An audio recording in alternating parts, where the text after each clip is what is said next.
ओम शांति 24/10/2024 प्रातः मुरली। ओम शांति बाप दादा मधुबन। ओम शांति मीठे बाप दादा। मीठे बच्चे, हाँ जी मीठे बाबा, बेहद का अपार खुशी का अनुभव करने के लिए हर पल बाबा के साथ रहो। अगर बेहद की खुशी का अनुभव करना है तो हर पल किसके साथ रहना है? बाबा के साथ रहना है। प्रश्न है, बाप से किन बच्चों को बहुत बहुत ताकत मिलती है? उत्तर, जिन्हें निश्चय है कि हम भेद विश्व का परिवर्तन करने वाले हैं, हमें भेद विश्व का मालिक बनना है, हमें पढ़ाने वाला स्वयं विश्व का मालिक बाप है, ऐसे बच्चों को बहुत ताकत मिलती है। ओम शांति। मीठे मीठे रूहानी बच्चों को व आत्माओं को रूहानी बाप परमपिता परमात्मा बैठ पढ़ाते हैं और समझाते हैं, क्योंकि बच्चे ही पावन बनकर स्वर्ग के मालिक बनने वाले हैं। स्वर्ग के मालिक बनने वाले हैं फिर से। सारे विश्व का बाप तो एक ही है। एक बच्चों को निश्चय होता है, सारे विश्व का बाप, सभी आत्माओं का बाप तुम बच्चों को पढ़ा रहे हैं। इतना दिमाग में बैठता है? पूछ रहे हैं बाबा। बैठता है, पढ़ा रहा है सारा विश्व का मालिक। क्योंकि दिमाग है तमो प्रधान, लोहे का बर्तन, आयरन एज्ड। दिमाग आत्मा में होता है तो इतना दिमाग में बैठता है, इतनी ताकत मिलती है समझने की कि बरोबर वेद का बाप हमको पढ़ा रहे हैं। हम वेद विश्व को पलटते हैं। इस समय वेद सृष्टि को दोजक कहा जाता है। या जानते हो या समझते हो, गरीब दोजक में है, बाकी सन्यासी साहूकार बड़े मर्तबे वाले बहिश्त में है। ये जानते हो या समझते हो, गरीब दोजक में है और बाकी सन्यासी साहूकार बड़े मर्तबे वाले बहिश्त में है। बाप समझाते हैं इस समय जो भी मनुष्य मात्र है, जो भी है, चाहे साधु हो, कोई अमीर हो, सब दोजक में है। जो भी मनुष्य मात्र है, यह सब समझने की बातें हैं कि आत्मा कितनी छोटी है। यह सब समझने की बातें हैं कि आत्मा कितनी छोटी है। इतनी छोटी आत्मा में सारे नॉलेज ठहरती नहीं है, या भुला देते हैं। विश्व की सर्व आत्माओं का बाप तुम्हारे सम्मुख बैठ तुमको पढ़ा रहे हैं। सारे विश्व का सर्व आत्माओं का बाप, सभी आत्माओं का पिता, वो हमें पढ़ा रहा है। सारा दिन बुद्धि में यह याद रहता है कि बरोबर बाबा हमारे साथ यहाँ है। भैया याद रहे कि सारा दिन याद रहता है कि बरोबर बाबा हमारे साथ यहाँ है। सारा दिन बुद्धि में यह रहे कि बाबा हमारे साथ है सारा दिन। वो विश्व का मालिक, सभी आत्माओं का पिता हमारे साथ है हर पल। ये हमेशा याद रहे। कितना समय बैठता है बुद्धि में? घंटा, आधा घंटा या सारा दिन? पूछ रहे हैं बाबा। तो बाबा को बताना है। यह दिमाग में रखने की भी ताकत चाहिए। ईश्वर परमपिता परमात्मा तुमको पढ़ाते हैं। बाहर में जब अपने घरों में रहते हो तो वहाँ साथ नहीं है, यहाँ प्रैक्टिकल में तुम्हारे साथ है। जब बाबा पढ़ा रहा है तो क्या है? प्रैक्टिकल में साथ है।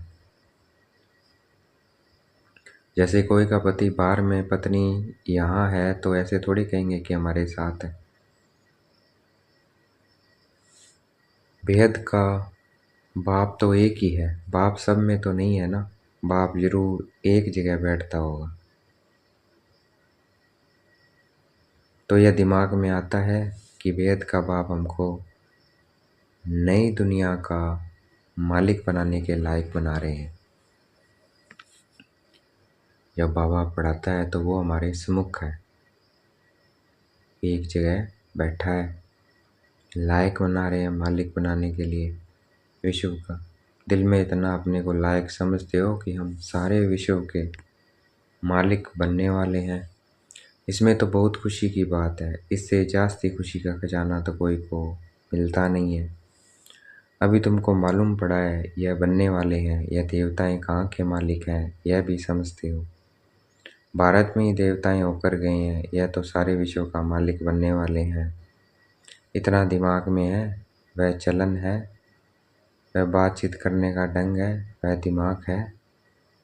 और वह कहते दिमाग में है, चलन में है कि यह तो सारे विश्व का मालिक बनने वाले हैं। इतना दिमाग में है, वह बातचीत करने का ढंग है, वह दिमाग है। कोई बात में झट गुस्सा कर दिया, किसको नुकसान पहुंचाया, किसी की गिलानी कर दी, ऐसी चलन तो नहीं चलते।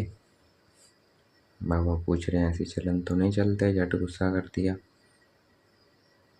भाई वो पढ़ाता है विश्व का मालिक, इनको प्रत्यक्ष होना चाहिए।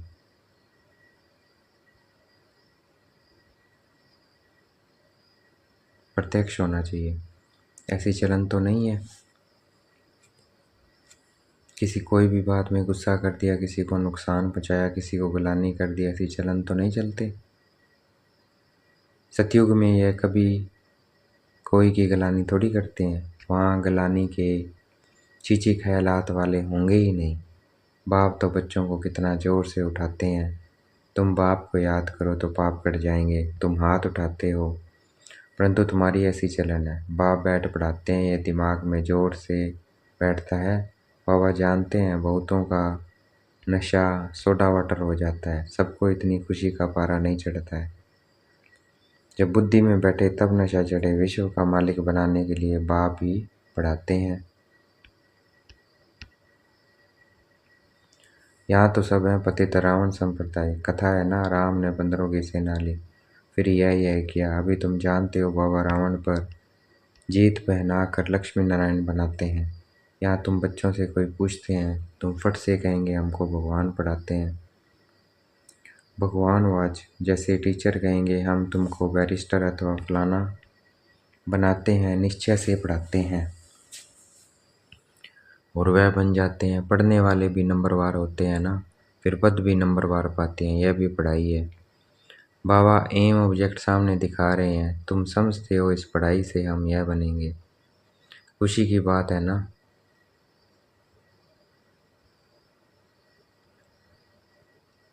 ICS पढ़ने वाले भी समझेंगे हम यह पढ़कर, फिर IAS पढ़ने वाले भी समझेंगे हम यह पढ़कर, फिर यह करेंगे, घर बनाएंगे, ऐसा करेंगे। बुद्धि में चलता है। यहाँ फिर तुम बच्चों को बाप बैठ पढ़ाते हैं, सबको पढ़ाना है, पवित्र बनना है। बाप से प्रतिज्ञा करनी है कि हम कोई भी अपवित्र कर्म नहीं करेंगे। बाप कहते हैं अगर कोई उल्टा काम कर लिया तो की कमाई चट हो जाएगी। यह मृत्यु लोक पुरानी दुनिया है। हम पढ़ते हैं नई दुनिया के लिए। यह पुरानी दुनिया तो ख़त्म हो जानी है। सरकमस्टांस भी ऐसे हैं। बाप हमको पढ़ाते हैं अमर लोक के लिए। सारी दुनिया का चक्कर बाप समझाते हैं। हाथ में कोई भी पुस्तक नहीं है, औरली ही बाप समझाते हैं। पहली बात है बाप समझाते हैं अपने को आत्मा निश्चय करो। पहली बात क्या समझाते हैं? आत्मा निश्चय करो। परमात्मा किसका पिता है? आत्मा का पिता है, शरीर का पिता नहीं है। तो अपने को आत्मा निश्चय करना है। तो पहली बात बाप समझाते हैं अपने को आत्मा निश्चय करो। आत्मा भगवान बाप का बच्चा है। परमपिता परमात्मा परम धाम में रहते हैं। रहते कहाँ हैं? परम धाम में। तो देखना है अपने को, आत्मा बाबा को देखना है। हम आत्माएं भी वहाँ रहती हैं, फिर वहाँ से नंबरवार यहाँ आ जाते हैं पाठ बजाने के लिए। यह बड़ी भेद की स्टेज है। स्टेज पर पहले एक्टर्स पाठ बजाने भारत में नई दुनिया में आते हैं। यह उन्हों की एक्टिविटी है। तुम उनकी महिमा भी गाते हो, क्या उन्हों को मल्टी मिलीनियर कहेंगे? उन लोगों के पास तो अनगिनत अथाह धन रहता है। बाप तो ऐसे कहेंगे ना यह लोग, क्योंकि बाप तो भेद का है। यह भी ड्रामा बना हुआ है। तो जैसे शिव बाबा ने इन्हों को ऐसा साहूकार बनाया, तो भक्ति मार्ग फिर उनका मंदिर बनाते हैं पूजा के लिए। पहले उनकी पूजा करते हैं। इसने पूज्य बनाया। बाप रोज़ रोज़ समझाते हैं, समझाते तो बहुत है नशा चढ़ाने के लिए, परंतु नंबरवार पुरुषार्थ अनुसार जो समझते हैं वह सर्विस में लगे रहते हैं। तो ताज़े रहते हैं, नहीं तो बासी हो जाते हैं। बच्चे जानते हैं बरोबर यह भारत में राज्य करते थे तो और कोई धर्म नहीं था, ब्रिटिज़म ही थी। फिर बाद में और धर्म आए हैं, फिर बाद में और धर्म आए हैं। अभी तुम समझते हो ये सृष्टि का चक्कर कैसे फिरता है। स्कूल में एम ऑब्जेक्ट तो चाहिए ना। सतयुग आदि में राज्य करते थे, वे 84 के चक्कर में आए हैं। बच्चे जानते हैं यह वेद की पढ़ाई, जन्म जन्मांतर तो हद की पढ़ाई पढ़ते आए हो। इसमें बड़ा पक्का निश्चय चाहिए, सारे सृष्टि को पलटाने वाला, रेजुविनेट करने वाला, अर्थात नरक को स्वर्ग बनाने वाला बाप हमको पढ़ा रहे हैं, इतना जरूर है। मुक्ति धाम तो सब जा सकते हैं, स्वर्ग में तो सभी नहीं आएंगे, यह सब तुम जानते हो। हमको बाप इस विषय सागर वैशाल्य से निकालते हैं। अभी बराबर वैशाल्य है, कब से शुरू होता है यह भी तुम जान चुके हो। 2500 वर्ष हुआ है जब यह रावण राज्य शुरू हुआ है। भक्ति शुरू हुई है, उस समय देवी देवता धर्म वाले ही हैं, वह वाम मार्ग में आ गए हैं, भक्ति के लिए ही मंदिर बनाते हैं। उस समय देवी देवता धर्म वाले ही हैं, वह वाम मार्ग में आ गए हैं। जब पूज्य से पुजारी बनते हैं द्वापर में, और कोई धर्म नहीं होता है, भक्ति के लिए ही मंदिर बनाते हैं। तो सबसे पहले मंदिर बनाया सोमनाथ का मंदिर, कितना बड़ा बनाया हुआ है, हिस्ट्री तो सुनी है। मंदिर में क्या था तो उस समय कितने धनवान होंगे, सिर्फ एक मंदिर तो नहीं होगा ना। हिस्ट्री में करके एक का नाम डाला है, मंदिर तो बहुत से राजाएं बनाते हैं, एक दो को देख पूजा तो सब करेंगे ना, ढेर मंदिर होंगे, सिर्फ एक को तो नहीं लूटा होगा। दूसरे भी मंदिर आसपास होंगे, वहाँ गांव कोई दूर दूर नहीं होते हैं, एक दो के नज़दीक ही होते हैं, क्योंकि वहाँ ट्रेन आदि तो नहीं होगी ना, बहुत नज़दीक एक दो के रहते होंगे। फिर आहिस्ते आहिस्ते सृष्टि फैलती जाती है। अभी तुम बच्चे पढ़ रहे हो, बड़े थे बड़ा बाप तुमको पढ़ाते हैं, यह तो नशा होना चाहिए ना। घर में कभी रोना पिटना नहीं है, यहाँ तुमको दैवी गुण धारण करने हैं। इस पुरुषोत्तम संगम युग में तुम बच्चों को पढ़ाया जाता है, यह है बीज का समय जबकि तुम चेंज होते हो। पुरानी दुनिया से नई दुनिया में जाना है। अभी तुम पुरुषोत्तम संगम युग पर पढ़ रहे हो, भगवान तुमको पढ़ाते हैं, सारी दुनिया को पलटाते हैं, पुरानी दुनिया को नया बना देते हैं, जिस नई दुनिया का फिर तुमको मालिक बनना है। बाप बांधा हुआ है तुमको युक्ति बताने के लिए, तो फिर तुम बच्चों को भी उस पर अमल करना है। यह तो समझते हो हम यहाँ के रहने वाले नहीं हैं, तुम यह थोड़ी जानते थे कि हमारी राजधानी थी। अभी बाप ने समझाया है, रावण के राज्य में तुम बहुत दुखी हो, इसको कहा ही जाता है विकारी दुनिया। यह देवताएं हैं संपूर्ण निर्विकारी, अपने को विकारी कहते हैं। अब यह रावण राज्य कब से शुरू हुआ, क्या हुआ, जरा भी किसी को पता नहीं है। बुद्धि बिल्कुल तमो प्रधान है। पारस बुद्धि सतयुग में थे तो विश्व के मालिक थे, अथाह सुखी थे, उसका नाम ही है सुखधाम। यहाँ तो अथाह दुख है, सुख की दुनिया और दुख की दुनिया कैसे है यह भी बाप समझाते हैं। सुख कितना समय, दुख कितना समय चलता है, मनुष्य तो कुछ नहीं जानते, तुम्हारे में भी नंबरवार समझते रहते हैं। समझाने वाले तो हैं वेद का बाप, श्री कृष्ण को वेद का बाप थोड़ी कहेंगे, दिल से लगता ही नहीं है, परंतु किसी को पता, किसी को बाप कहें कुछ भी समझते नहीं हैं। भगवान समझाते हैं, मेरी गिलानी करते हैं, मैं तुमको देवता बनाता हूँ। मेरी कितनी गिलानी की है, फिर देवताओं की भी गिलानी कर दी है। इतने मूढ़मती मनुष्य बन पड़े हैं, कहते हैं भज गोविंद, बाप कहते हैं हे मूढ़मती, गोविंद गोविंद राम राम कहते, बुद्धि में कुछ आता नहीं है कि किसको बचते हैं। पत्थर बुद्धि को मूढ़मती ही कहेंगे। बाप कहते हैं अब मैं तुमको विश्व का मालिक बनाता हूँ। बाप सर्व का सद्गति दाता है।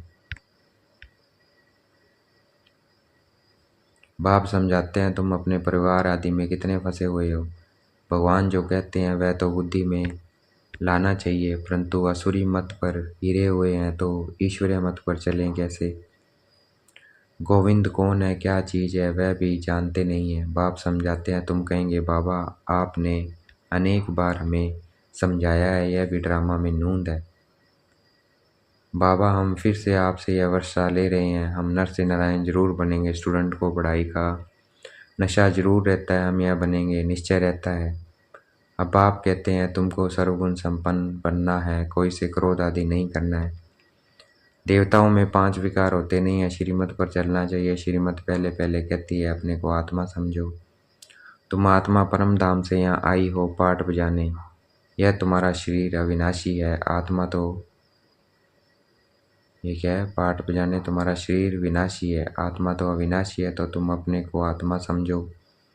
मैं आत्मा परम धाम से यहाँ आई हूँ पाठ बजाने। अभी यहाँ दुखी होते हो तब कहते हो मुक्ति धाम में जावें, परंतु तुमको पावन कौन बनाए, बुलाते भी एक को ही है। तो वह बाप आकर कहते हैं मेरे मीठे मीठे बच्चों, अपने को आत्मा समझो, देह नहीं समझो। मैं आत्मा को बैठ समझाता हूँ, आत्मा ही बुलाती है, ये पतित पावन आकर पावन बनाओ। भारत में ही पावन थे, अब फिर बुलाते हैं पतित से पावन बनाकर सुखधाम में ले चलो। श्री कृष्ण के साथ तुम्हारी प्रीत तो है, श्री कृष्ण के लिए सबसे जास्ती व्रत नियम आदि कुमारियाँ माताएं रखती है, निर्जल रहती है। कृष्णपुरी अर्थात सतयुग में जाएं, परंतु ज्ञान नहीं है इसलिए बड़ा हठ आदि करते हैं। तुम भी इतना करते हो, कोई को सुनाने के लिए नहीं, खुद कृष्णपुरी में जाने के लिए। तुमको कोई रोकता नहीं है। वो लोग गवर्नमेंट के आगे फास्ट आदि रखते हैं, हट करते हैं तंग करने के लिए। तुमको कोई के पास धरना मार कर नहीं बैठना है, न कोई ने तुमको सिखाया है। श्री कृष्ण तो है सतयुग का फर्स्ट प्रिंस, परंतु यह कोई को भी पता नहीं पड़ता। श्री कृष्ण को वह द्वापर में ले गए हैं। बाप समझाते हैं मीठे मीठे बच्चों, भक्ति और ज्ञान 2 चीज़ अलग अलग है। ज्ञान है दिन, भक्ति है रात। किसकी? ब्रह्मा की रात और दिन, परंतु इनका अर्थ न समझते हैं गुरु न उनके चेले। ज्ञान भक्ति और वैराग्य का राज बाप ने तुम बच्चों को समझाया है। ज्ञान दिन भक्ति रात है, उसके बाद है वैराग्य। वे जानते नहीं है, ज्ञान भक्ति वैराग्य अक्षर एक्यूरेट है, परंतु अर्थ नहीं जानते हैं। अभी तुम बच्चे समझ गए हो, ज्ञान बाप देते हैं तो इससे दिन हो जाता है, भक्ति शुरू होती है तो रात कहा जाता है, क्योंकि धक्का खाना पड़ता है। ब्रह्मा की रात सो ब्राह्मणों की रात, फिर होता है दिन। ज्ञान से दिन, भक्ति से रात। रात में तुम वनवास में बैठे हो, फिर दिन में तुम कितना धनवान बन जाते हो। अच्छा देखेंगे, बाप दादा हमें याद प्यार दे रहे हैं। मीठे मीठे सिगलते बच्चों प्रति माता पिता बाप दादा का याद प्यार और गुड मॉर्निंग। रूहानी बाप की रूहानी बच्चों को नमस्ते। हमें भी याद प्यार देना है, हम रूहानी बच्चों की रूहानी बाप दादा को दिलवा जान शिकवा प्रेम से बेहद का याद प्यार और नमस्ते। धारणा के लिए मुख्य सार, अपने दिल से पूछना है बाप से, इतना जो खुशी का खजाना मिलता है वह दिमाग में बैठता है। बाबा हमें विश्व का मालिक बनाने आए हैं, तो ऐसी चलन है, बातचीत करने का ढंग ऐसा है, कभी किसी की गलानी तो नहीं करते। बाप से प्रतिज्ञा करने के लिए, बाप से प्रतिज्ञा करने के बाद कोई अपवित्र कर्म तो नहीं होता है। आज का वरदान देखेंगे, बाप दादा ने मस्तक पे हाथ रखा हुआ वरदान दे रहे हैं। साक्षी स्थिति में स्थित हो, परिस्थितियों के खेल को देखने वाले संतोषी आत्मा भव। साक्षी स्थिति में स्थित हो, परिस्थितियों के खेल को देखने वाले संतोषी आत्मा भव। व्याख्या है, किसी भी हिलाने वाली परिस्थिति हो लेकिन साक्षी स्थिति में स्थित हो जाओ तो अनुभव करेंगे जैसे पेपट शो कुठपुतली का खेल है, जैसे हम साक्षी दृष्टा हो जाएंगे। रियल नहीं है, कठपुतली का खेल है। अपनी शान में रहते हुए खेल को देखो। संगम युग का श्रेष्ठ शान है संतुष्ट मणि बनना, वह संतोषी होकर रहना। इस शान में रहने वाली आत्मा परेशान नहीं हो सकती है। संगम युग पर बाप दादा की विशेष देन क्या है? संतुष्टता है। तो संतुष्ट बनना है, मैं संतुष्ट आत्मा हूँ। मैं संतुष्ट आत्मा हूँ और साक्षी होकर खेल को देखना है। आज का स्लोगन है, ऐसे खुशनुमा बनो जो मन की खुशी सूरत से स्पष्ट दिखाई दे। ऐसे खुशनुमा बनना है कि मन की खुशी सूरत से स्पष्ट दिखाई दे। अच्छा, हम शांति। शुक्रिया मेरे बाबा, शुक्रिया।